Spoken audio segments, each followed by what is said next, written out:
সাদিয়া ৭ বছরের মিষ্টি মেয়ে। এক রাতে বাবা মার সাথে হাতির ঝিলের রাস্তায় হাঁটছিল। পূর্ণিমার আলোয় চারপাশ ঝকঝক করছিল। সবই ঠিক ছিল। হঠাৎ সাদিয়া লক্ষ্য করলো ওদের ছায়া শুধু ৩টা নয়, ৪টা। একটা অতিরিক্ত ছায়া একবারে তাদের সাথে চলছে, কিন্তু পাশে তাকালে কেউ নেই। শুধু পানির ঢেউয়ের শব্দ আর বাতাসের শো শো।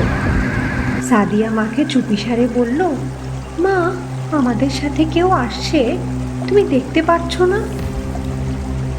মা অবাক হয়ে বললেন, কে বলছো মা? এখানে তো আমরা ছাড়া কেউ নেই।